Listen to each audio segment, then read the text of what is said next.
Bom sábado. Hoje nós estamos começando o culto de uma maneira mais especial do que das maneiras como já temos começado anteriormente. Nós temos aqui os nossos filhos, nossas crianças, e as crianças precisam ver aquilo que nós fazemos para que elas possam entender qual é o propósito delas. A sementinha que acontece aqui não é um local para onde você traz o seu filho para ser abençoado e evangelizado. É um lugar onde você traz o seu filho para ele viver coletivamente com os outros aquilo que você já ensinou para ele na semana. Os professores não vão evangelizar seu filho, você faz isso na sua casa. E lá, na sementinha, eles se juntam, se unem para compartilhar aquilo que aprenderam. E hoje nós temos aqui uma representação das nossas crianças, não são todas as crianças que estão aqui, mas eles já estão ali. E eu vou pedir uma coisa para você. Nós vamos cantar uma canção que tem a ver com luz, com iluminar o mundo, com deixar a luz brilhar. E eu vou pedir a você um favor. Se você observar bem, nós temos aqui 3 câmeras e mais outras que vão circulando aqui, 3 ou 4, talvez 7 câmeras que a gente tem aqui. Você vai ter imagem de sobra depois. De sobra, você vai ter imagem de sobra de tudo que vai acontecer aqui. Então a gente vai interagir com as crianças de outra maneira. Eu vou pedir a você para que ligue a lanterna do seu celular. E na hora que a gente começar a cantar, você vai interagir com as crianças dessa forma, com a sua lanterna do seu celular ligada. Tá bom? Pode ser? Não se preocupe em fazer imagem, seu filho, não, vai ter imagem sobrando. Você pode acessar depois as redes, você pode acessar tudo depois. Vai ter imagem sobrando de tudo que a gente vai fazer aqui. Vídeo, foto, não se preocupe. Interaja com as crianças agora e cante junto com a gente. Hoje é o 13º sábado e esse sábado é especial. Sempre as crianças, na nossa igreja, na igreja adventista, o 13º sábado é um dia especial dedicado às crianças. As crianças têm parte especial no culto. Então é isso que nós estamos fazendo aqui hoje. Além de Impacto Esperança, hoje é o dia do Impacto Esperança, nós temos também o 13º sábado com as nossas crianças que são recebidas agora com a salva de palmas da igreja.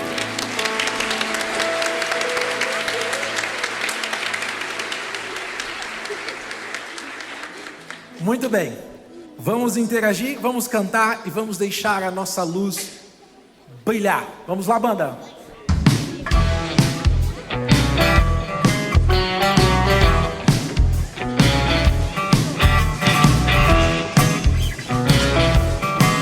Eu vou começar aqui, depois vocês cantam juntos.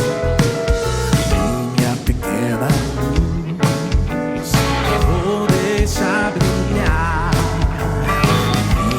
Pequena luz, vou deixar brilhar. Minha pequena luz, vou deixar brilhar. Vou deixar minha luz se brilhar. Minha pequena luz, cantemos juntos. Minha pequena luz, vou deixar brilhar. Minha pequena luz.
nossas crianças. Mais uma salva de palmas. Louvado seja o nome do Senhor.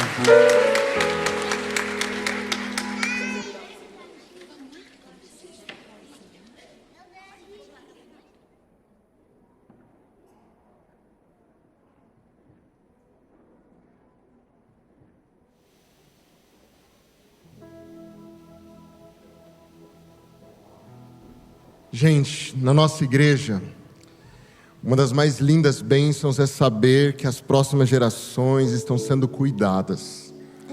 Eu quero apresentar a vocês o Danilo. Ele é o nosso líder do Ministério da Sementinha aqui na nossa igreja. Convidamos o Danilo para contar um pouquinho do que tem sido feito e de como a igreja, como você pode colaborar com esse ministério. Bom, é emocionante estar aqui e estar vivendo tudo isso. Há um ano atrás, a Sementinha ela voltava presencial. Há um ano atrás, a Sementinha voltava presencial. E só a gente sabe o quanto de dificuldade que a gente passou com as crianças pelo Zoom. Depois nós voltamos, a frequência. E esse ano me convidaram para liderar esse ministério que eu estou achando encantador. No primeiro mês, a gente fez uma escola sabatina, com todo mundo junto, ali no Salão dos Jovens. As crianças muito animadas, os pais também e os professores também. Em fevereiro, a gente dividiu por idades e eu vou explicar um pouquinho do que é a Sementinha. A Sementinha é a escola sabatina da Nova Semente, onde a gente ajuda e auxilia crianças e famílias de 0 a 14 anos a um caminho mais tranquilo e juntos rumo ao céu. Então, se você tem crianças, conhece crianças de 0 a 14 anos, eu convido você a trazer eles para participar com a gente, todo sábado, às 11, ali no mezanino. A gente tem enormes desafios, a frequência é um desafio nosso, mas mais desafiador que a frequência é o estudo da lição da Escola Sabatina. Para quem não conhece, a lição da Escola Sabatina é um livrinho de atividades, onde você com o seu filho, com a sua criança, você lê durante a semana e nós, voluntários e professores, a gente recapitula e fazemos as atividades com elas. Então, eu convido a vocês, a estarem presentes com a gente todo sábado às 11. A gente quer ver ali um mezanino cheio de criança, é nossa maior alegria ter a maior quantidade de criança possível e ver um pouquinho do que a gente viveu isso. E 2, estudem a lição com os filhos de vocês. Eu comprei uma quantidade enorme de lição. Então, se vocês tiverem dificuldade, se tiverem alguma necessidade, por favor, me procurem para a gente ter uma sementinha feliz e com o estudo da lição e a frequência em dia. Bem, o sonho do pastorado dessa igreja é que sábado a sábado seja possível perceber a vibração que as crianças nos trazem. Elas são lindas e especiais para nós. Elas fazem parte desta comunidade. Então nós não nos incomodamos, por exemplo, quando eventualmente uma criança está cansadinha e está aqui no meio da gente, às vezes pode até chorar, não tem problema, é a casa dela, seja bem-vinda. Ela precisa sentir que esse espaço é para ela, para que ela conheça e também tenha uma experiência real com Deus. Por essa razão, hoje nós vamos orar por essa igreja e por essas crianças e clamar a Deus que ajude as famílias e a comunidade de fé para que nós possamos conduzi-las no bom caminho, que é o caminho rumo ao céu. Hoje nós vamos ter alguém muito especial que vai dirigir essa oração para nós. Pede para eles fecharem os olhos para a gente orar. A gente convida vocês a fazer uma oração com a gente, então fechem os seus olhos, tá bom? A Marina vai orar para a gente. Querido Deus, obrigada por estarmos mais um sábado aqui na nossa igreja. Obrigada pela apresentação das crianças e que o Senhor abençoe cada criança e cada pai que está aqui. E também abençoe a nossa comunidade, que nós temos um culto muito bom e um sábado feliz. Em nome de Jesus, amém. Amém.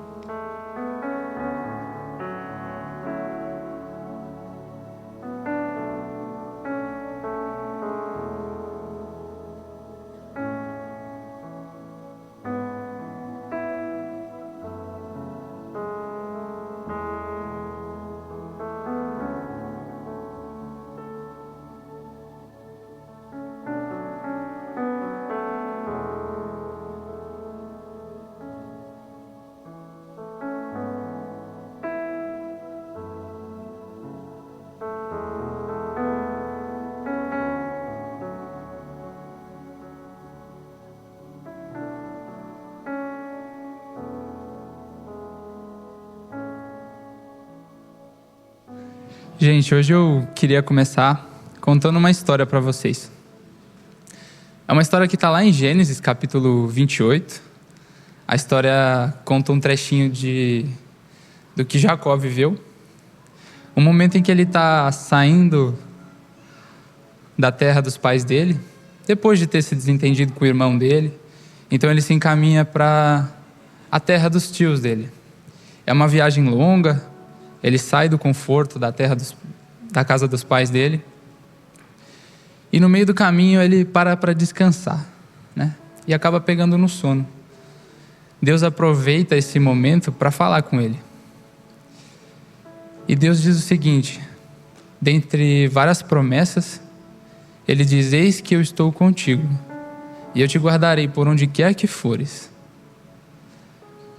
Logo depois de Deus falar isso, Jacó acorda e, com o coração movido, ele faz um voto e diz: se o Senhor me guardar na jornada que eu empreendo, então certamente de tudo quanto o Senhor me conceder, eu darei o dízimo. Jacó fez isso com um coração grato.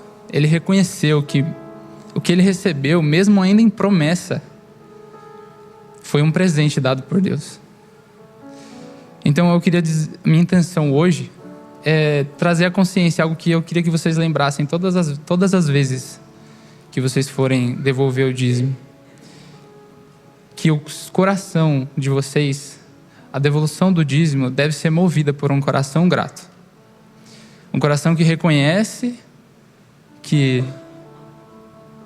você já recebeu a bênção, porque por muitas vezes nós achamos que a devolução do dízimo deve acontecer para que Deus nos abençoe. Mas a história de Jacó, ela mostra que se a gente devolve o dízimo, é porque a gente já foi abençoado.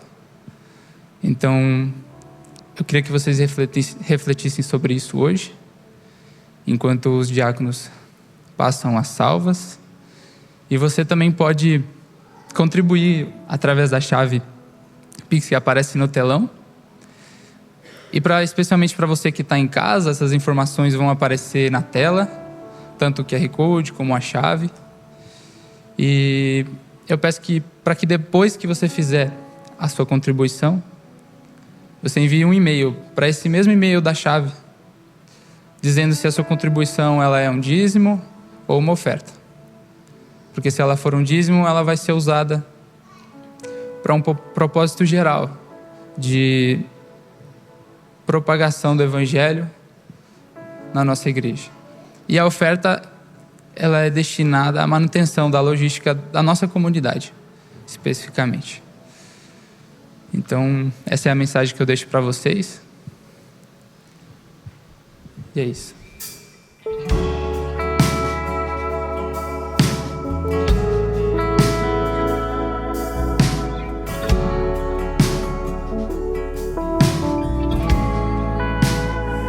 Estou aqui,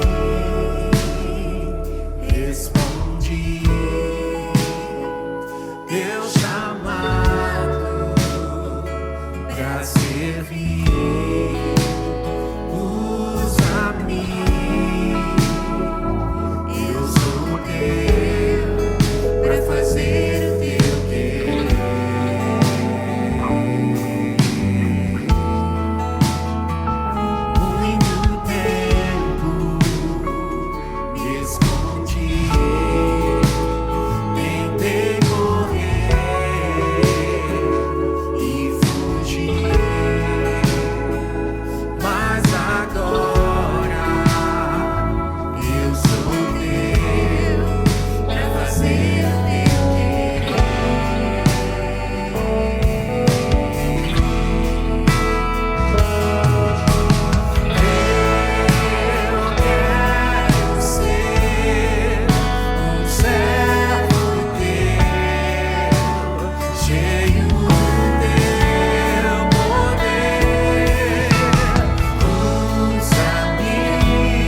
Deus chamado pra servir,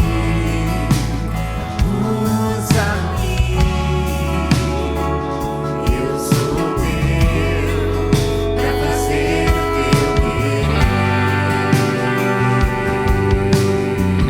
Muito tempo eu me escondi, tentei correr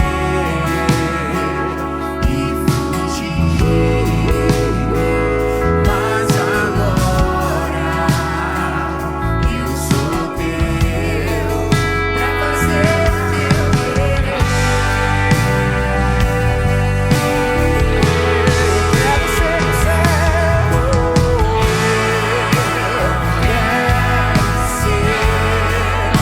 um servo teu, cheio do teu poder.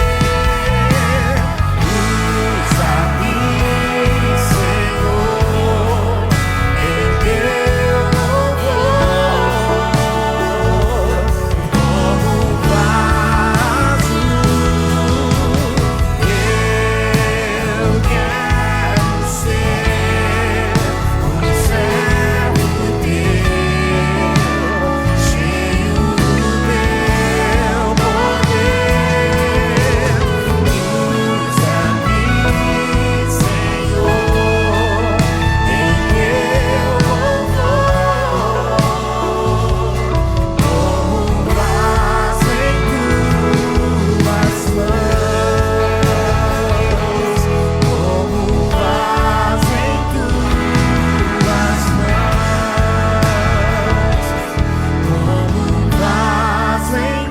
tuas mãos, como um vaso em Querido Deus, eu agradeço, Senhor, por tantas bênçãos derramadas sobre as nossas vidas. Eu agradeço, Senhor, porque essas bênçãos têm permitido que a nossa comunidade siga firme e forte. Pai, recebe as nossas ofertas, os nossos dízimos e que elas possam ser usadas para a propagação do Evangelho e para o engrandecimento do Seu nome. Nos dá paz ao coração e cuida da condução do resto do culto. Eu agradeço, Senhor, por esse sábado, em que todos nós estamos aqui juntos. Muito obrigado, em nome de Jesus. Amém.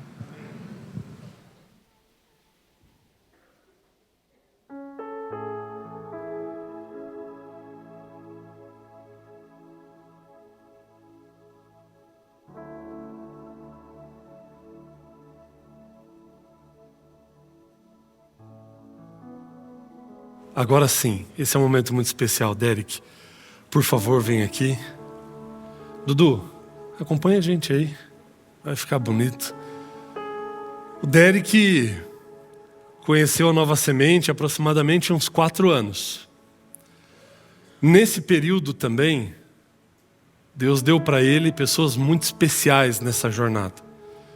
Pessoas especiais que estão aqui hoje também. Uma dessas pessoas é a Cristiane, a namorada. Cadê a Cristiane? Tá aí? Cristiane, pode vir aqui pertinho. Eu sei que os pais do Derek estão aqui também. Eu sei que tem familiares da Cristiane que vieram lá de Blumenau também para presenciar esse momento. Fiquem à vontade para vocês virem aqui pertinho para assistirem esse momento. Os pais do Derek também. Cris, se você quiser subir aqui, ó, fica à vontade. Talvez não dê para todo mundo subir, mas vem você aqui, os pais do Derek aqui também. Derek, vem para esse lado para vocês ficarem de frente aqui. Tá feliz, Cris? Esse é um momento muito especial. E você tem uma participação muito importante em toda essa trajetória, em toda essa jornada.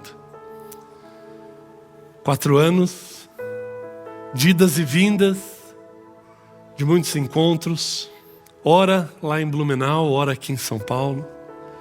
E Deus foi cuidando de vocês. E Deus foi trabalhando no seu coração. Através da influência de todos eles, você foi conhecendo inúmeras verdades. Através de tudo que você viveu aqui na Nova Semente também. Até que, como você me declarou, você sentiu o toque de Jesus, Deus batendo na porta do seu coração. E louvado seja Deus porque hoje você decidiu abrir essa porta. E na verdade essa porta já está aberta há muito tempo, porque Deus tem feito muitas mudanças na sua vida. Ele tem transformado a sua vida, transformado os seus sonhos. E louvado seja Deus porque você tomou essa decisão e hoje você está aqui. Meu amigo, para mim é motivo de muita alegria fazer parte desse momento tão importante, tão especial da sua vida. Eu gosto de lembrar que, como Ellen White nos diz, que se os nossos olhos fossem abertos e nós pudéssemos contemplar o mundo espiritual, nós veríamos uma legião de anjos cantando e celebrando, porque mais um pecador se arrependeu e decidiu entregar a sua vida para Jesus. Amém. Hoje a festa na terra, mas a festa também no céu.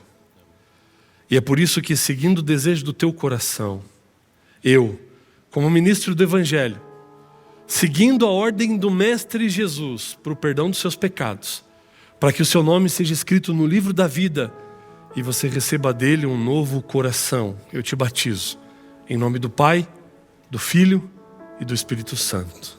Amém.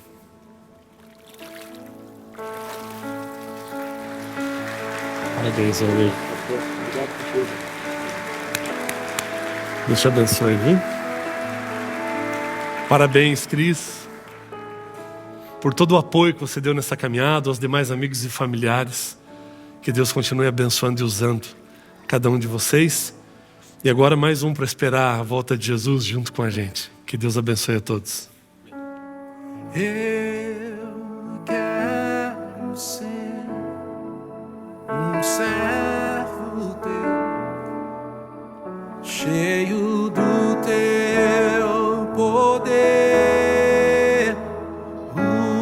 Usa-me, Senhor, em teu louvor, como um vaso em tuas mãos.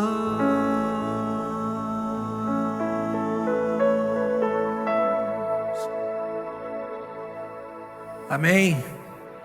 Glória a Deus, quando a gente pode ver cenas como essa. Alguém entregando a sua vida ao Senhor. Esse é o sentido. Para isso nós estamos aqui. Para isso nós existimos. Cremos num Deus soberano, cremos num Deus poderoso. Um Deus que é perdão, que é justiça, que é amor. Nós cremos num Deus vivo, amém, igreja? Nós adoramos um Deus vivo, amém, igreja? Então fica de pé, fica de pé, fica de pé, fica de pé, fica de pé e vamos adorar ao Senhor. Vamos adorar ao Senhor nessa manhã.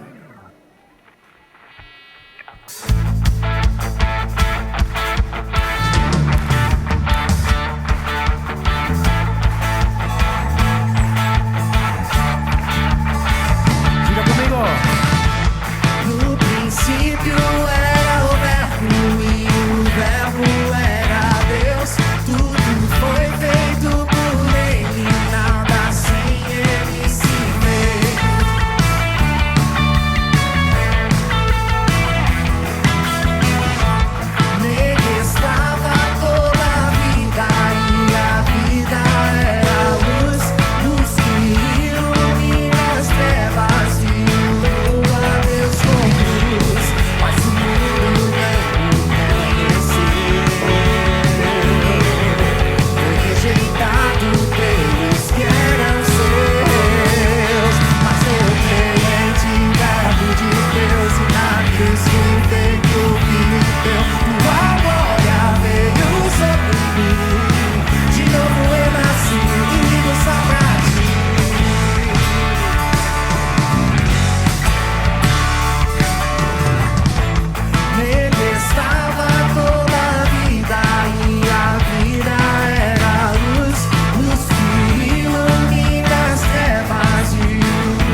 de Jesus Cristo, nascidos não da carne nem do sangue, mas do Espírito, movidos pela glória e poder de Jesus.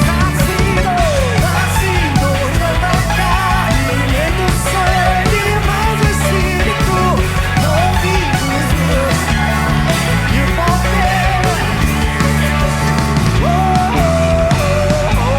Mas eu creio em ti, Verbo de Deus. Cruz fui feito filho teu, tua glória veio sobre mim. De novo eu nasci, de novo, mas eu creio em ti, Verbo de Deus. Fui feito filho teu, tua glória veio sobre mim. De novo, mas eu creio em ti, Verbo de Deus. Fui feito filho teu, tua glória veio sobre mim. De novo eu nasci e vivo só pra ti.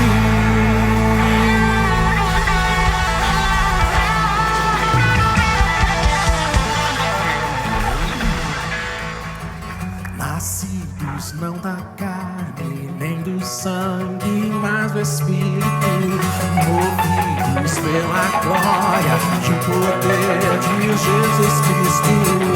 Nascidos não da carne nem do sangue, mas do Espírito, movidos pela glória e o poder de Jesus Cristo.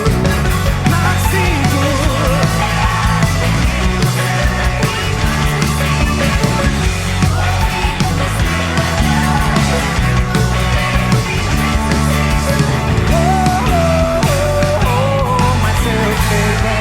Verbo de Deus, fui feito, tua glória veio sobre mim. De novo eu nasci, de novo, mas eu creio em ti, Verbo de Deus. Fui feito, filho teu, tua glória veio sobre mim.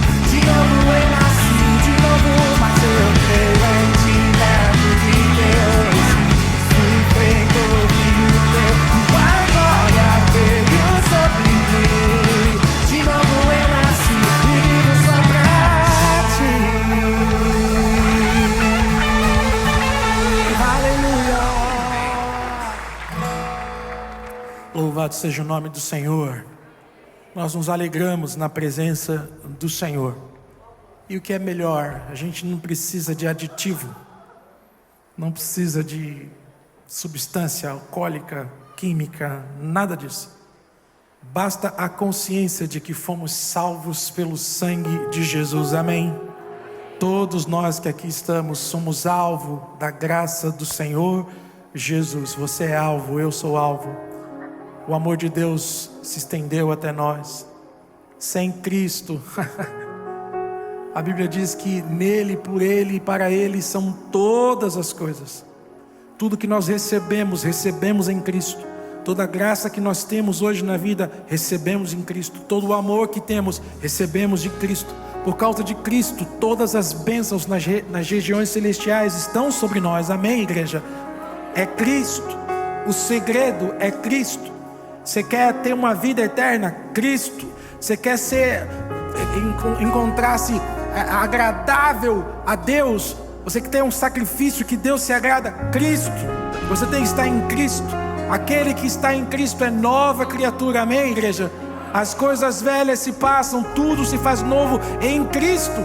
Cristo é Ele. Esse é o segredo. Tudo sobre Ele, nada sobre nós. Tudo sobre Cristo.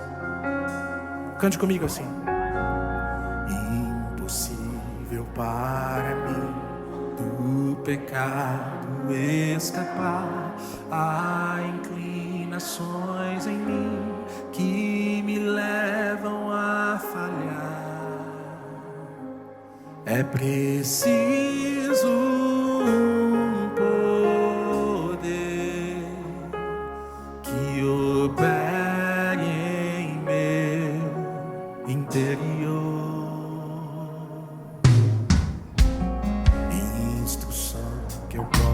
possa ter a cultura do meu ser, meu esforço, meu querer não me poderão valer. É preciso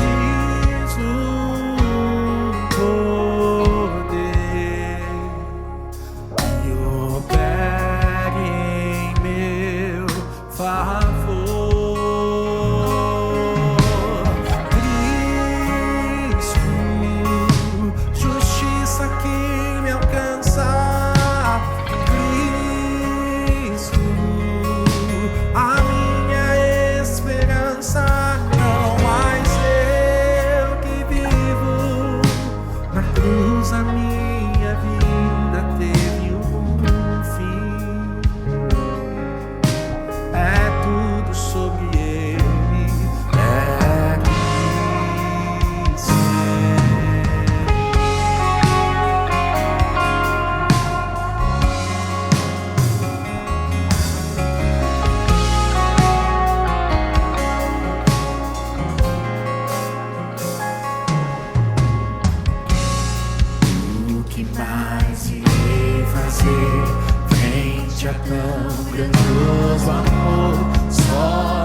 Servir meu Salvador,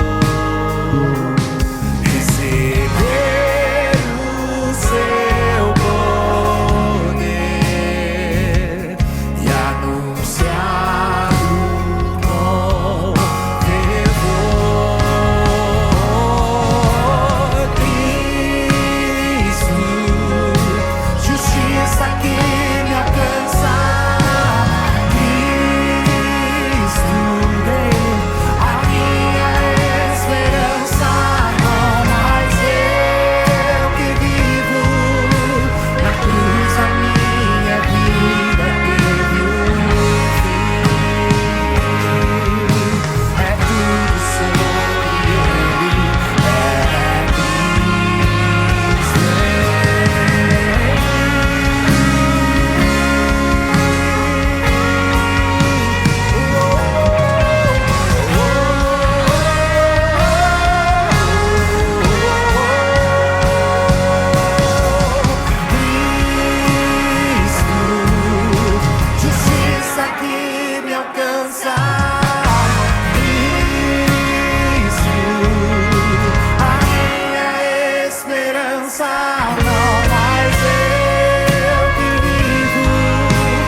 É tudo sobre ele, é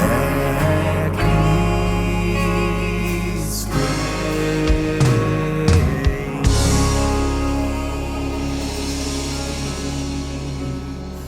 Aleluia, aleluia. Deus é bom.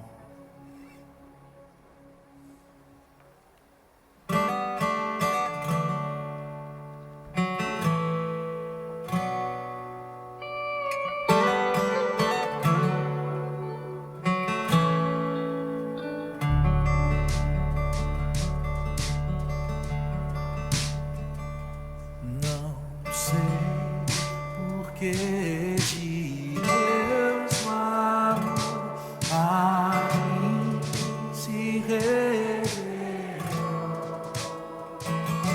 por qual razão o Salvador pra si me resgatou.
pra guardar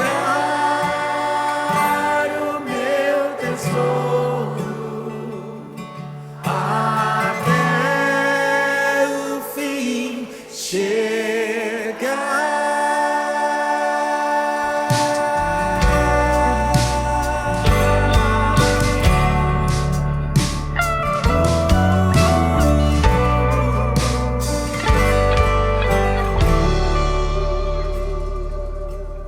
Mas eu sei em quem eu creio e estou bem certo que é poderoso pra guardar o meu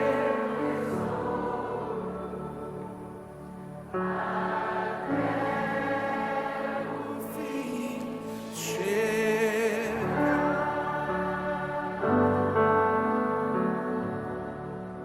Amém. Querido Deus, como é bom cantarmos dessa certeza. E como é bom ter a certeza também de que o Senhor está aqui conosco nesse momento. E o nosso coração está aberto, nós queremos ouvir a Tua doce voz falando ao nosso coração. Toca a nossa vida, Senhor, e que nesse momento nada possa nos atrapalhar de ouvirmos a Tua voz, de recebermos a Tua palavra e de sermos ricamente abençoados pelo Senhor. Cuida das nossas ansiedades, das nossas preocupações e derrama abundantemente sobre nós o Teu Santo Espírito. Em nome de Cristo Jesus. Amém.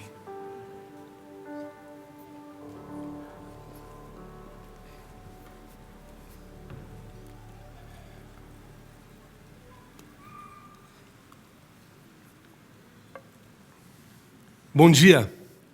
Que bom que você escolheu estar aqui nesse sábado de manhã. E eu quero pedir uma gentileza para você. Se tem algum lugar vago aí do seu lado, por favor, sinalize para os nossos diáconos, porque tem pessoas que desejam entrar, mas nós temos uma certa lotação aqui e não é possível que as pessoas fiquem em pé dentro do auditório. Então, se você tiver algum lugar aí do seu lado, sinalize para os diáconos que estão nos corredores, para que eles possam acomodar melhor as pessoas que estão chegando aí conosco. Eu até tinha preparado um livro, deixei ali atrás da mesinha, mas se você entrou, você já viu ali na frente 2 mesas com muitos livros ali em cima delas. Hoje é um dia muito especial para a Igreja Adventista no mundo inteiro. Hoje é o dia do Impacto Esperança. Igrejas no mundo todo estão saindo às ruas para entregar o livro Grande Conflito. E nós vamos trabalhar na distribuição desse livro durante o ano de 2023 e 2024, para que o maior número de pessoas possam receber esse livro e se deparar com aquele conteúdo. Então, ao terminar o nosso culto, ao eles darem as orientações a respeito da saída, nós compramos nessa primeira leva 5.000 livros. Está aqui, Diego, obrigado, você é demais. Então está aqui.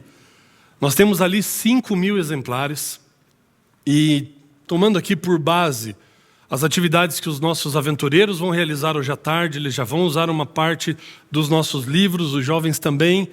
Então, tendo em vista os 2 auditórios, nós estimamos que cada pessoa que está aqui dentro poderá levar hoje cerca de 10 livros para sua casa. A ideia é que você entregue no caminho para sua casa, lá no seu condomínio, para os seus vizinhos e por onde você for, no seu local de trabalho. Então, se de repente alguém não for levar e quiser ceder para outra pessoa, vocês podem combinar e irem juntos lá, os diáconos estarão orientando toda a retirada dos livros.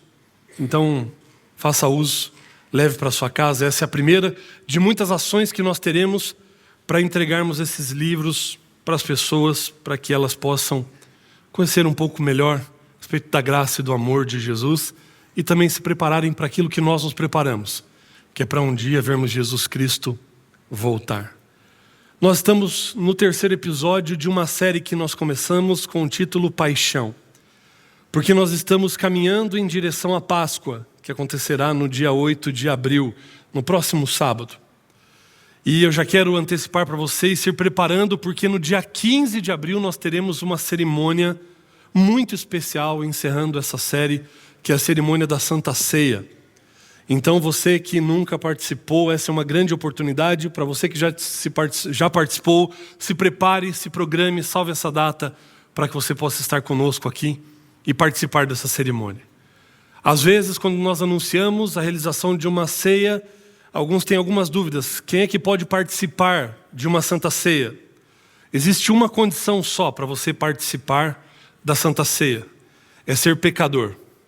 Se você é pecador assim como eu, você tem um lugar à mesa, você é convidado a participar da ceia do Senhor.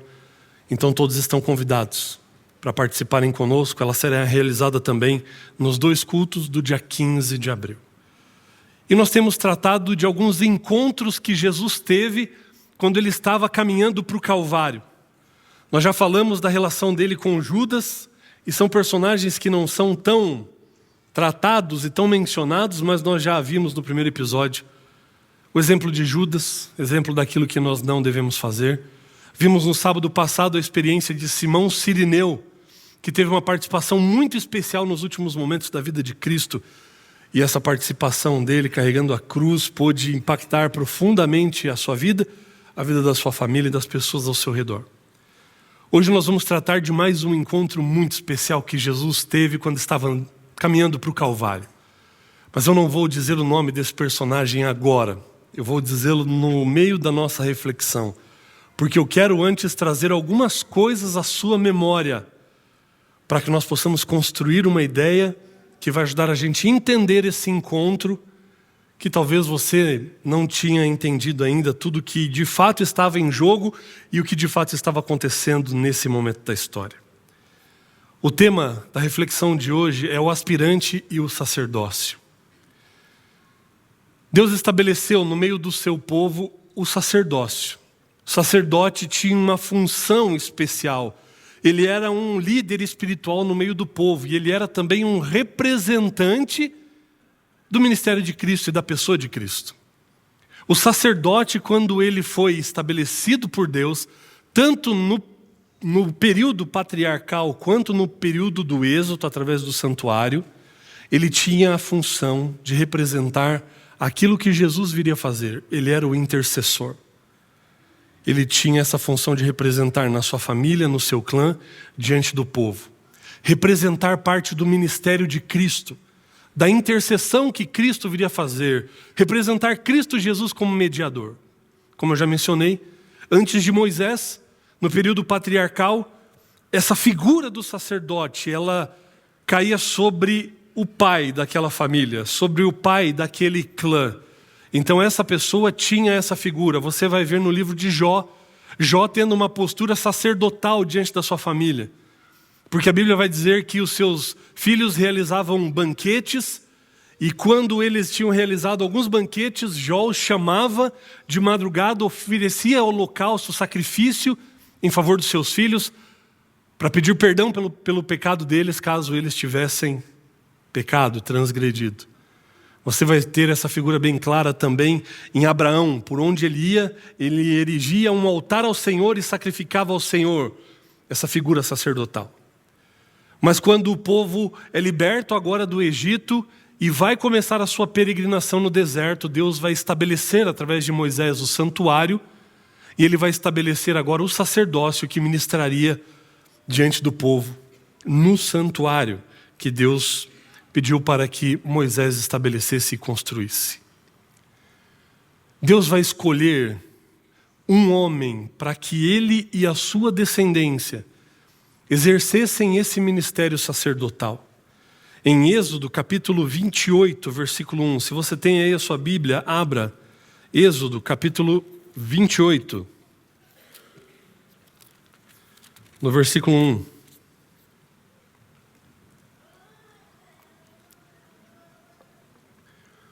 Deus já tinha dado várias orientações a respeito de como o santuário deveria ser construído, erigido.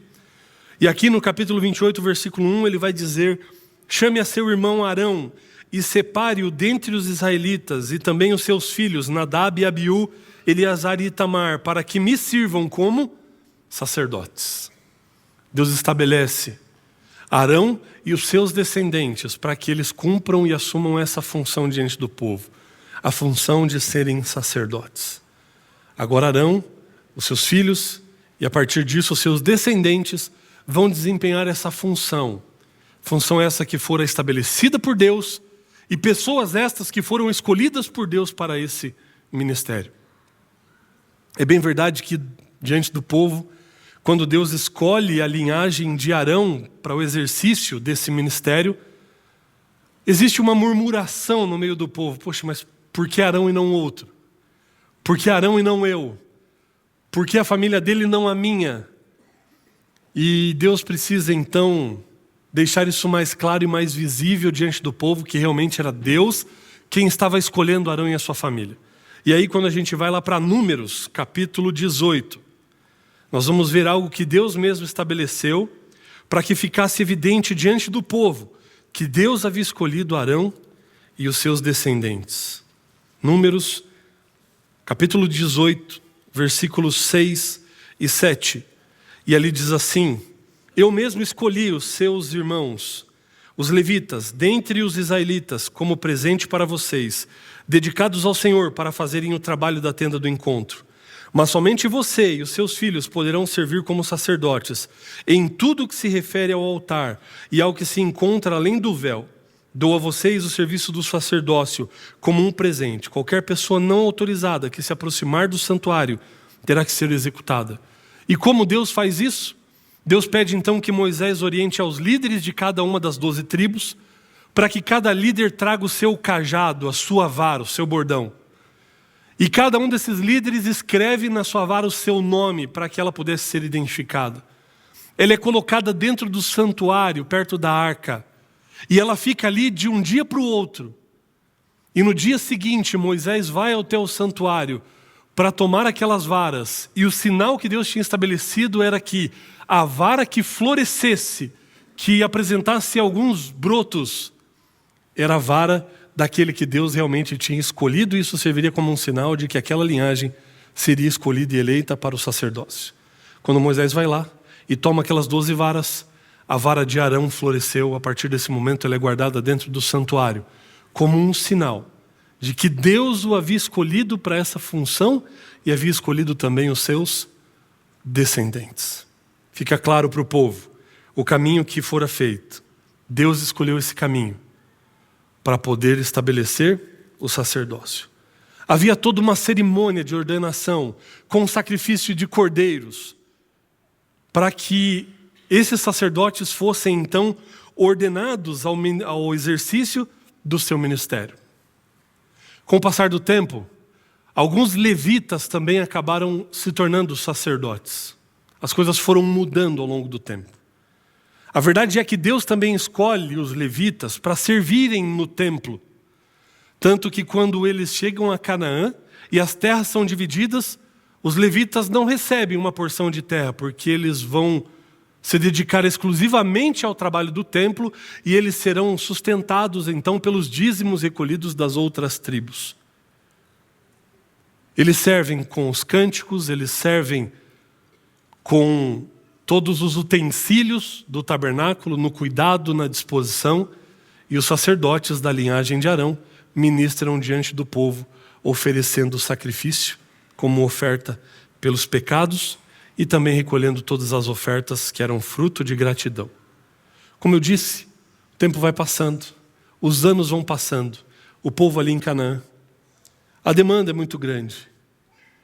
E o ser humano ele tem uma especialidade, uma habilidade muito grande de manchar, de burlar as coisas que Deus estabeleceu. E aquilo que era feito única e exclusivamente por orientação divina, agora com a mão do ser humano, ela se desvia um pouco desse propósito, de maneira que eles continuam ainda escolhendo os sacerdotes do meio do povo levita, da tribo dos levitas, mas nem todos os sacerdotes agora são necessariamente descendentes de Arão. Mantém a exclusividade de serem levitas, mas nem todos são da linhagem de Arão. E você vai ver isso claramente nos tempos de Jesus.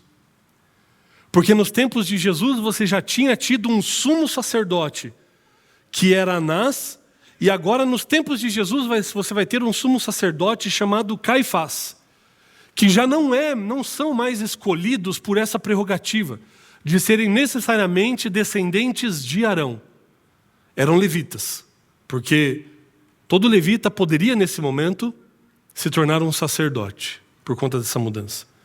Mas nem todo levita era um sacerdote. Eles eram levitas, não necessariamente descendentes de Arão. Mas como é que eles foram parar lá então nessa função? Com o domínio do Império Romano, essa eleição de um sumo sacerdote, ela passou a ser uma escolha mais política e estratégica do que espiritual, religiosa. E geralmente nesse período, quem tinha grande influência em apontar quem seria o sumo sacerdote era o governador da Judéia, que nesse período de Jesus era ninguém mais, ninguém menos do que Pôncio Pilatos. A escolha de Caifás se deu por questões políticas. Eles, do Império Romano, precisavam ter aliados no meio do povo judeu para que eles os ajudassem a manter o controle, a evitar qualquer tipo de rebelião, qualquer tipo de contenda e manter esse povo submisso aos seus reclamos. E Caifás estava ali, porque ele conseguiu de alguma maneira essa posição. Alguns comentaristas bíblicos chegam a sugerir que ele talvez tenha até pagado algum suborno para poder conseguir ser nomeado e estabelecido como sumo sacerdote. Como essa posição ela se tornou mais política do que espiritual, o sumo sacerdote ele tinha maior influência até mesmo do que o sinédrio. E o que era o sinédrio? O sinédrio era a Suprema Corte de Jerusalém. Era onde os fariseus se reuniam para deliberar sobre as questões que eles precisavam decidir, sobre os julgamentos que seriam feitos. O sumo sacerdote fazia parte da Suprema Corte, mas como ele era apontado pelo Império Romano e pelo governador da Judéia, que era Pilatos, ele tinha mais influência e mais poder de decisão do que, na verdade, a Suprema Corte. Qualquer semelhança com o que a gente tem visto ultimamente é mera coincidência. Esse era o contexto no qual o ministério de Jesus aconteceu. Esse era o contexto que interferia na questão espiritual e religiosa da época. Para você se tornar um sumo sacerdote nessa época, você precisava aproximadamente de uns 5 anos trabalhando junto ao sumo sacerdote para que ele pudesse te indicar para ser sacerdote, e sendo sacerdote, um dia você poderia, por política, alcançar esse posto de sumo sacerdote. Nós só não podemos perder de vista, porque isso vai fazer toda a diferença na compreensão do que vai vir a partir de agora, do que essa função representava. Qual a importância da função de um sumo sacerdote? Qual era a imagem que um sumo sacerdote precisava passar para o povo? O que correspondia a todo o exercício da sua função? A que ele estava ou a quem ele estava de fato representando? A gente não pode perder isso de vista. E aí a gente já começa a ver o quão distante do verdadeiro propósito as coisas estavam indo. Porque algo que era escolha de Deus, prerrogativa de Deus apontar o sumo sacerdote, agora era uma questão meramente política, estratégica, de um império que estava oprimindo agora o povo de Deus. E por que é que eu estou fazendo todo esse preâmbulo aqui, toda essa introdução? É porque nós vamos entrar agora numa história que aconteceu com Jesus e um personagem. E nós precisávamos desse escopo agora para a gente entender o que de fato estava acontecendo naquela cena e entender o impacto daquilo que foi feito e daquilo que Jesus fez. Jesus já tinha participado da ceia com os seus discípulos. Ele sai ali da ceia e ele vai para o Getsêmani. Esse momento do Getsêmani, ele é descrito pelos 4 evangelistas, Mateus, Marcos, Lucas e João. Foi um momento, uma história que realmente impactou aos 4. Lucas quando ouviu, porque ele não estava lá. Marcos também não, quando ouviu de Pedro o seu relato. Mas impactou aos 4 que testemunharam ou que escreveram a respeito disso. Porque os 4 mencionam. Só que alguns detalhes você vai ver em Lucas que você não vai ver em João. Só que João vai dar detalhes que os outros evangelhos também não dão. Então, Eu vou me ater a alguns versos do Evangelho de João, mas eu vou colocar nessa história, nessa leitura do Evangelho de João, detalhes dos outros evangelistas também. Então, se você tem aí a sua Bíblia, abra no Evangelho de João, no capítulo 18.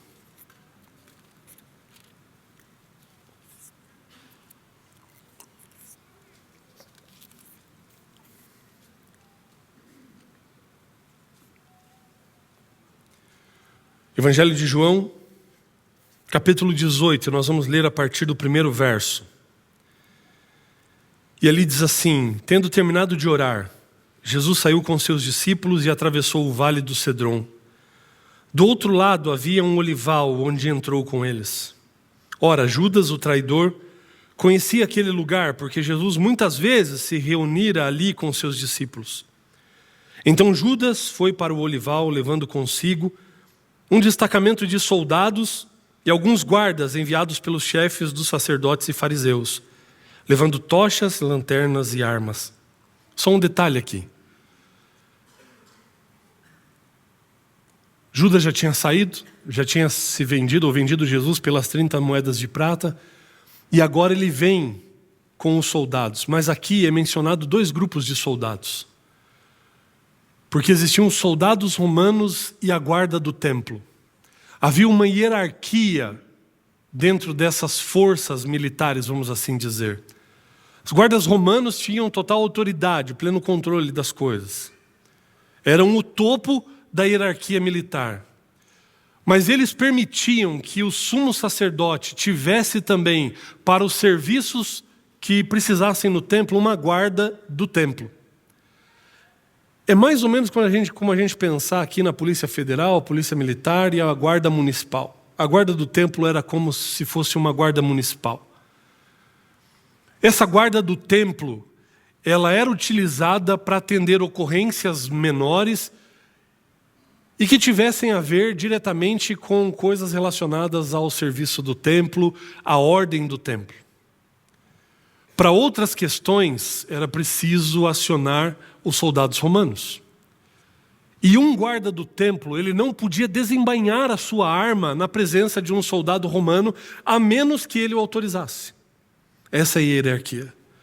Mas como a preocupação deles era que Jesus pudesse se rebelar contra o poder romano, diante daquilo até que muitos judeus acreditavam que Jesus viria e estabeleceria o seu reino e libertaria o povo da opressão naquele momento, havia uma apreensão por conta da multidão que sempre seguia Jesus e de que Jesus desse um golpe contra o Império Romano e pudesse estabelecer o seu reino ali. Por isso que diante dessa circunstância, Judas aparece lá com soldados, e quando diz aqui um destacamento de soldados, soldados romanos. Mas também leva guardas indicados ou enviados pelos chefes do templo, os líderes, os fariseus. E esses guardas indicados pelos fariseus eram os guardas que faziam a guarda do templo. João vai destacar o nome de um desses guardas, de um desses comandantes da guarda do templo. E ele vai dizer que o seu nome é Malco. Malco era um levita. E aí vai fazer muito sentido todo esse histórico que a gente fez no começo da reflexão. Como comandante da guarda do templo, ele era alguém que demonstrava aspirar pelo sacerdócio.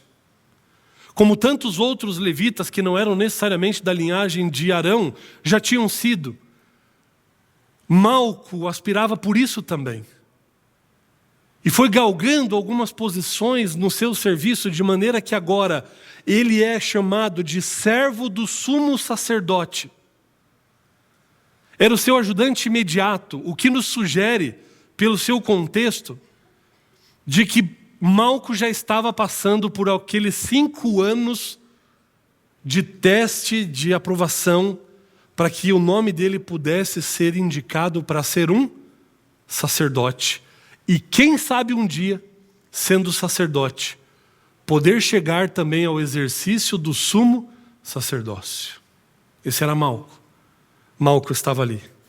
E o texto continua no versículo 4. Jesus, sabendo tudo o que lhe ia acontecer, Saiu e lhes perguntou: a quem vocês estão procurando? A Jesus de Nazaré, responderam eles. Sou eu, disse Jesus. E Judas, o traidor, estava com eles. Quando Jesus disse, sou eu, eles recuaram e caíram por terra. Você já imaginou o que está acontecendo aqui? Estavam acostumados a pessoas correrem, fugirem. Jesus se apresenta até para poupar aqueles que eram seus. E a Bíblia diz que quando ele diz, sou eu, saiu tanto poder da sua voz que os soldados recuaram e caíram por terra. E aqui Jesus mostra quem é que está no controle de toda a situação. E o texto vai continuar dizendo, verso 7, novamente lhes perguntou, a quem procuram? E eles disseram, a Jesus de Nazaré. Respondeu Jesus, já lhes disse que sou eu. Se vocês estão me procurando, deixem ir embora estes homens. Isso aconteceu para que se cumprissem as palavras que ele dissera, não perdi nenhum dos que me deste. Simão Pedro, verso 10. Simão Pedro, que trazia uma espada, tirou-a e feriu o servo do sumo sacerdote, decepando-lhe a orelha direita. O nome daquele servo era Malco. Jesus, porém, ordenou a Pedro, guarde a espada, acaso não haverei de beber o cálice que o Pai me deu? Olha o que aconteceu aqui. Jesus estava lá no jardim, Judas chega com os soldados, traz Jesus beijando a face dele, como nós já vimos no início dessa série. E quando os discípulos percebem que aqueles guardas estão ali para levarem Jesus preso, Pedro, ele se manifesta, ele toma a dianteira, muito por conta da conversa que Jesus já tinha tido com ele, quando disse, Pedro, você 3 vezes vai me negar. E Pedro já tinha reagido a isso dizendo, que é isso, Senhor? Eu vou com o Senhor para onde o Senhor for, se precisar eu morro contigo. E quem sabe no afã de confirmar essas palavras que ele já tinha dito para Jesus, Pedro toma a frente, pega a sua faca, a sua espada, e ele dá um golpe em Malco, e alguns dizem que ele deu para matar. E que talvez ele tenha errado, ou Malco se desviou e acabou acertando a orelha. Eu já começo a pensar numa outra possibilidade. Que talvez o golpe não tenha sido para matar, mas tenha sido de propósito na orelha mesmo. Pedro acerta esse golpe na orelha direita, e é interessante, né? Quando numa outra guerra a Bíblia disse onde alguém acertou outra pessoa. Por que ser tão específico assim? Por que fazer menção de onde o golpe atingiu o adversário? E a gente percebe uma reação também inesperada, porque num contexto desse você imagina os soldados romanos, a guarda do templo ali, você vai lá com a missão de prender, pelo menos o líder desse bando, e aí um discípulo dele vem e desfere um golpe contra o comandante da tropa da guarda do templo. O que você acha que teria acontecido? O que seria o mais normal de ter acontecido? Malco teria revidado. Algumas implicações, ele não podia tirar a arma sem o consentimento do soldado romano, talvez por isso. Talvez pela dor que eles estivessem sentindo, ou talvez por um outro detalhe. O detalhe de que na hora que Malco leva aquele golpe, e ele percebe o que é que tinha acontecido, talvez ele não pensou em revidar na hora, porque ele estava preocupado com outra coisa. Com o que aquilo significava. Porque naquele momento não foi só a orelha de Malco que caiu no chão. Naquele momento, a dedicação de toda uma vida estava caindo por terra. Todas as suas expectativas e os seus sonhos, aquilo que ele tinha ambicionado, aquilo que ele tinha projetado para a sua vida, estava ruindo agora diante dele. E quem sabe estava doendo mais a dor da decepção pelo que estava acontecendo do que necessariamente a dor física pelo golpe que ele sofreu. E talvez você esteja pensando, mas pastor, não entendi ainda. O que o senhor está querendo dizer? Vai comigo para o livro de Levíticos, no capítulo 21.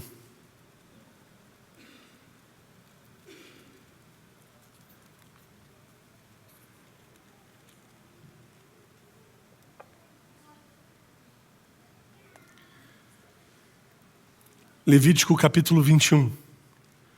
Aqui nós estamos ainda nas regras e orientações para o sacerdócio. E no versículo 16 e 17 de Levítico 21 diz assim: disse ainda o Senhor a Moisés: diga a Arão, pelas suas gerações, nenhum dos seus descendentes que tenha algum defeito poderá aproximar-se para trazer ao seu Deus ofertas de alimento. Volta agora para Levítico 8. Levítico 8 vai falar da cerimônia de ordenação de um sacerdote.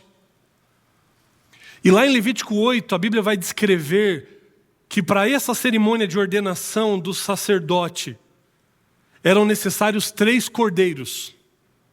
O primeiro cordeiro, segundo o verso 14, ele vai ser oferecido como uma oferta pelo pecado daqueles que vão ser ordenados.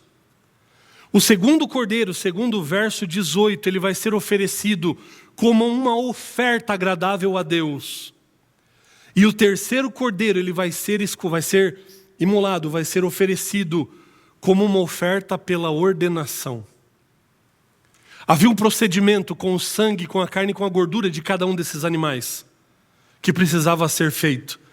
Mas com o sangue do terceiro novilho que foi morto, era necessário fazer o seguinte, versículo 23. Moisés sacrificou o carneiro e pôs um pouco do sangue na ponta da orelha direita de Arão, no polegar da mão direita e no polegar do seu pé direito. Moisés também mandou que os filhos de Arão se aproximassem, e sobre cada um pôs um pouco do sangue na ponta da orelha direita, no polegar da mão direita e no polegar do pé direito, e derramou o restante do sangue nos lados do altar. Você já entendeu o que estava acontecendo? Havia todo um simbolismo nisso. Porque a orelha direita, o polegar da mão direita e o dedão do pé direito? Porque o sacerdote tinha a função de ouvir a voz de Deus, de fazer a vontade de Deus e de andar nos caminhos de Deus. E segundo a orientação de Levítico, alguém escolhido para o sacerdócio não podia ter nenhum defeito.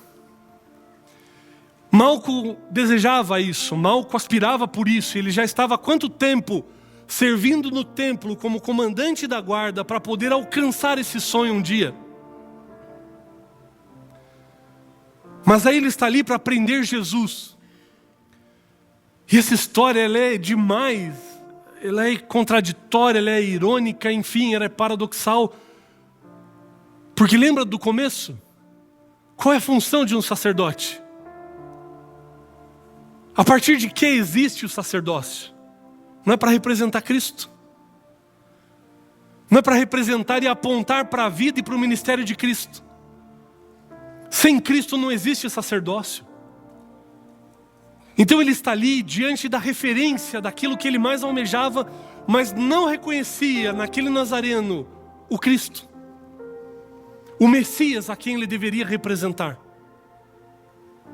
Ansiava muito por isso, mas não reconhecia aquele que é a origem de tudo isso. E trabalhou. A gente não sabe há quanto tempo ele já estava se dedicando no serviço do templo, como comandante da guarda, esperando uma oportunidade de ser um sacerdote. Mas naquele momento, um golpe é desferido. E talvez ele não tenha reagido por isso. Talvez a câmera tenha parado nele, tudo tenha ficado em câmera lenta em volta, porque ele não se preocupava mais com o que estava acontecendo ali. Porque o sonho da vida dele estava ruindo, estava caindo pelo chão agora. E com esse defeito ele não poderia ser mais um sacerdote. Ele não poderia mais ser um representante de Cristo. Mas aí, o que João não menciona, Lucas faz esse favor. E lá no seu livro, Evangelho de Lucas, no capítulo 22. Lucas 22, no verso 51. A Bíblia vai dizer: Jesus, porém, respondeu: basta. E tocando na orelha do homem, ele o curou. Jesus repreende Pedro e os seus discípulos e diz: não é pela espada. O texto não deixa claro, talvez Jesus tenha se abaixado e pego aquele pedaço da orelha, mas fato é que Jesus toca de novo a orelha de Malco e coloca tudo no lugar. E se Malco já estava sem reação antes disso, agora então, porque em questão de segundos ele viu a sua vida desmoronar, mas por conta daquele homem que estava na sua frente, ele viu tudo ser reconstruído de novo. Quantas de suas orelhas já caíram na história da sua vida? Quantos dos seus sonhos já desmoronaram no chão? Quantas vezes os seus sonhos, os seus anseios, os seus planos, os seus projetos já foram desfeitos, já foram frustrados? Jesus é aquele que pode fazer tudo de novo. Jesus é aquele que pode refazer, que pode reconstruir, que pode fazer você sonhar de novo. Mas para que isso aconteça, você precisa entender que é por Ele, é para Ele. Precisa reconhecer que a origem de tudo está nele e o fim de tudo é Ele também. E aí eu fico pensando, a gente não sabe o que aconteceu com Malco depois disso. A Bíblia não diz se ele virou um sacerdote ou não. Mas sabe o que eu gosto de pensar? Eu gosto de pensar que Malco um dia alcançou o sacerdócio. E eu gosto de pensar, de tentar imaginar como foi o momento em que a ficha de Malco caiu a respeito do que aconteceu. Já parou para pensar nesse momento? Eu fico imaginando, do dia que Malco foi ordenado, no dia que o sumo sacerdote pôs um pouco de sangue na ponta da orelha direita dele. Talvez ele até tenha levado a mão para sentir de novo. Eu não consigo imaginar que Jesus tenha deixado cicatriz ali. Porque Ele faz tudo de uma maneira perfeita. Mas todas as vezes que o Malco tocava na sua orelha, todas as vezes, nesse momento quando o sumo sacerdote foi colocar um pouco de sangue na orelha dele, não tinha como não se lembrar daquele que era o responsável por ele estar ali recebendo essa ordenação. E sabe o que é louco para mim? Que antes mesmo, vamos imaginar que isso não acontecesse, ele só seria sacerdote por causa de quem? De Cristo. Porque o sacerdócio só existe por causa de Jesus, é para representar o ministério dele, a vida dele. Se nada disso tivesse acontecido, o pensamento de Malco já seria: eu sou um sacerdote por causa do Messias, porque a minha vida precisa apontar para ele. E aí eu fico pensando, Malco recebendo a ordenação, e quem sabe ele num momento muito íntimo e particular dizendo assim: nossa, agora eu sou um sacerdote. Eu sou um sacerdote por causa do Messias. O pessoal falava que esse homem aí era o Messias. Engraçado que agora eu só sou sacerdote por causa dele também. E talvez nesse momento a ficha de fato tenha caído. Quando ele pensou: mas estão dizendo que ele ressuscitou? E a Bíblia também dizia que o Messias ressuscitaria. E quem sabe ali ele tenha percebido que verdadeiramente ele só pôde se tornar um sacerdote por causa do Messias, por aquilo que o Messias fez. É tudo por causa dele, é tudo por ele, é tudo para ele. E se de repente eu estou falando para alguém aqui que já teve os seus sonhos desfeitos, se tudo aquilo que você vinha construindo há muito tempo, com muito esforço, com muito esmero, já desmoronou em algum momento, quanto tempo você vai demorar para reconhecer o Cristo que pode fazer tudo novo de novo? Quanto tempo você vai demorar para reconhecer? Quanto tempo vai levar para cair a ficha que a vida que você quer viver, você só pode encontrar nele? Não é no seu trabalho, não são nos seus relacionamentos, não é naquilo que você pode ter e conquistar nessa vida. É por causa dele. Se ele não colocar a mão, se ele não fizer, você jamais encontrará a vida plena em outro lugar. Você jamais poderá ser plenamente feliz e realizado se não for por ele. O que Jesus fez transformou a vida de Malco e possibilitou que um dia ele reconhecesse na figura do Nazareno o Messias. Olha para a sua vida. Quantas oportunidades Deus já não te deu. Quantas segundas chances para que você pudesse estar aqui hoje. Nós precisamos reconhecer que é tudo por Ele, tudo para Ele. Esse é o ousado amor de Cristo Jesus, que diante de toda aquela situação, correndo o perigo da sua própria vida, Ele ainda assim escolheu demonstrar o amor que Ele tinha por Malco. E é esse ousado amor que Ele coloca a mim à sua disposição e que vem ao nosso encontro para nos refazer, nos dar novas chances, para que nós possamos reconhecê-lo e encontrá-lo e de fato entendermos que tudo é por Ele e para Ele. Ouça essa música e reconheça o Messias que fez tudo por você.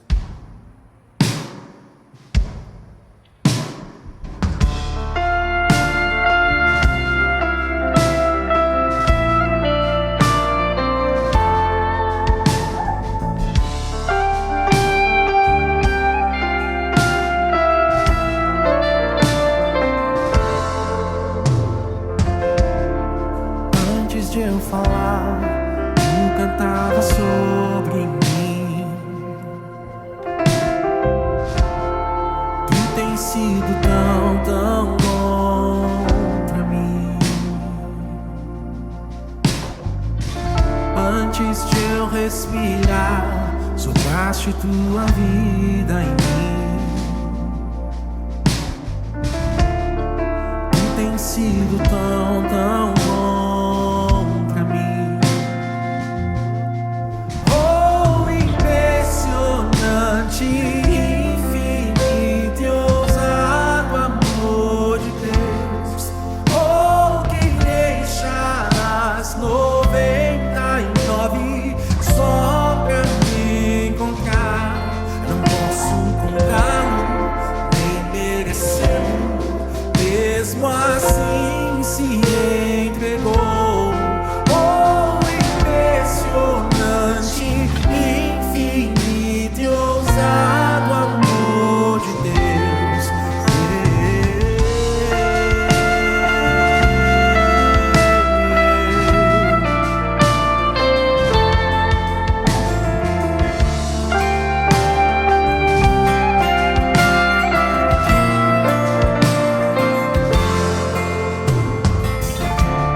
Comigo eu fui, mas teu amor lutou por mim. Tu tens sido tão, tão bom pra mim.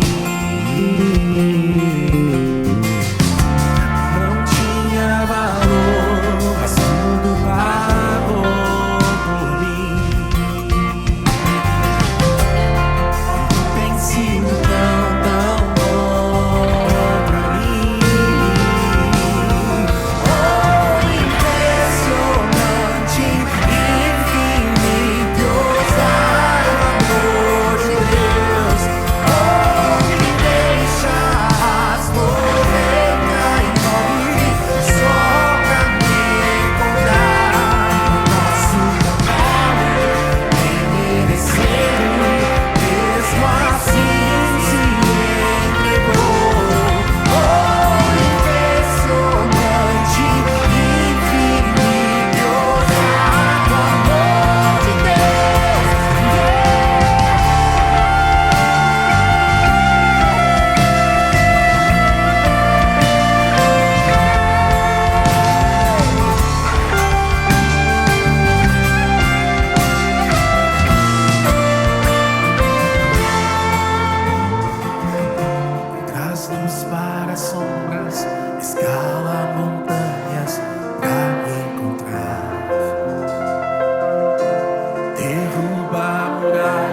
destrói as mentiras pra me encontrar. Traz luz para as sombras, Escala montanhas pra me encontrar. derruba muralhas, Destrói as mentiras pra me encontrar. traz luz, sombras, escala montanhas pra me encontrar. Derruba Muralhas, destrói as mentiras pra me encontrar. traz luz para as sombras, escala montanhas pra me encontrar. Derruba muralhas, destrói as mentiras pra me encontrar. Oh, impressionante, infinito, ousado amor de Deus. Oh, que deixa as 99 só pra me encontrar. Não posso comprá-lo, nem merecê-lo, mesmo assim se entregou. Oh, impressionante, infinito, ousado amor de Oh, impressionante, infinito e ousado amor de Deus. Oh, que deixa as 99 só pra me encontrar. Não posso comprá-lo, nem merecê-lo, mesmo assim se entregou. Oh, impressionante, infinito e ousado amor de Deus.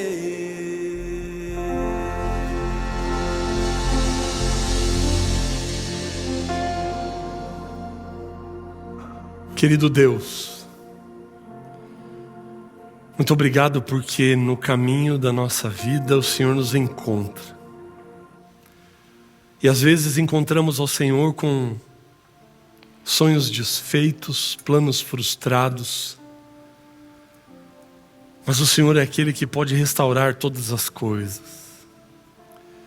E que de fato, ó Deus, nós tenhamos um encontro a cada dia, a cada segundo com o Senhor. Que possamos andar na Tua presença sempre.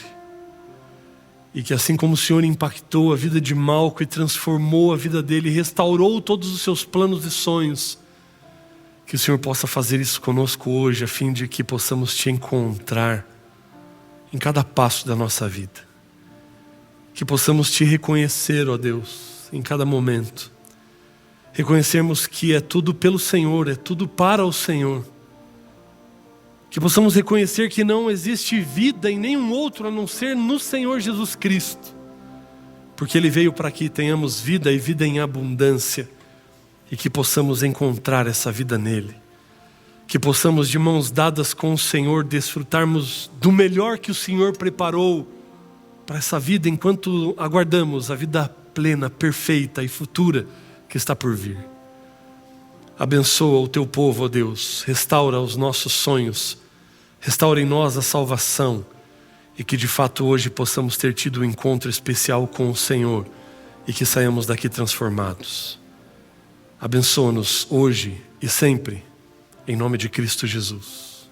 Amém. Essa é a Nova Semente, uma experiência real com Deus, e que essa experiência de fato seja transformadora na minha e na sua vida. Podem se assentar e fiquem agora com a banda Nova Semente.